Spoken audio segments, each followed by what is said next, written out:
السلام علیکم ورحمۃ اللہ وبرکاتہ۔ الحمدللہ وکفا وسلام علی عبادہ الذین اصطفیٰ، اما بعد۔ محترم، میں آپ حضرات کے سامنے دو حدیثیں بیان کرنے کی جسارت کر رہا ہوں، جس میں ہمیں آپ صلی اللہ علیہ وسلم کی زندگی کا وہ حصہ نظر آئے گا، اگر ہم غور کریں اور اس پر عمل کریں گے تو انشاءاللہ ہماری زندگی میں خوشحالی آ جائے گی۔ ان میں سے ایک حدیث یہ ہے، عن عائشة رضی اللہ عنہا انہا قالت ما شبع آل محمد صلی اللہ علیہ وسلم من خبز شعیر یومین متتابعین حتی قبض رسول اللہ صلی اللہ علیہ وسلم، رواہ مسلم۔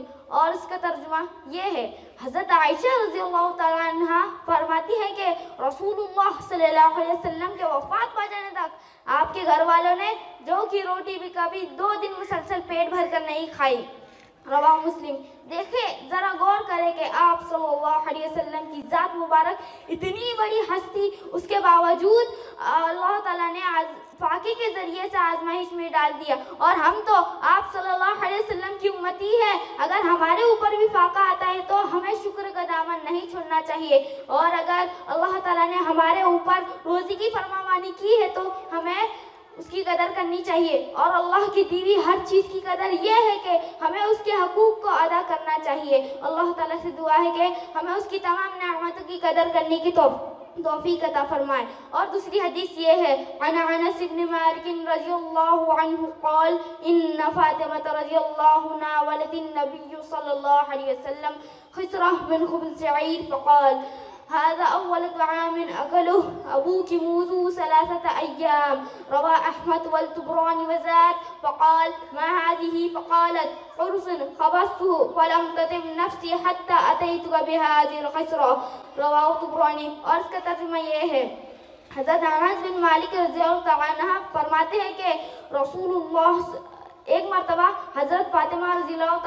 عنہ نے رسول اللہ صلی اللہ علیہ وسلم کو جو کہ روٹی کا ایک ٹکڑا پیش کیا۔ آپ صلی اللہ علیہ وسلم نے ارشاد فرمایا، 3 دن میں پہلا کھانا ہے جس کو تمہارے والد نے کھایا ہے، رواہ مسند احمد۔ ایک روایت میں ہے کہ رسول اللہ صلی اللہ علیہ وسلم نے صاحبزادی سے پوچھا یہ کیا ہے؟ انہوں نے عرض کیا ایک روٹی میں نے پکائی تھی، مجھے اچھا نہیں لگا کہ میں آپ کے بغیر کھاؤں، رواہ طبرانی۔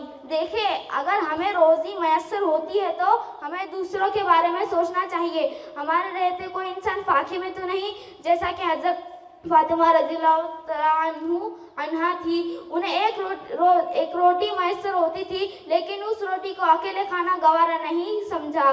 اور اللہ تعالیٰ سے دعا ہے کہ ہمیں اس کی روزی کی قدر کرنے کی توفیق عطا فرمائے، اور ہر حال میں اس کا شکر گزار بندہ بنائے، اور آپ صلی اللہ علیہ وسلم کی سیرت پر چلنے کی توفیق عطا فرمائے۔ وما علینا الا البلاغ۔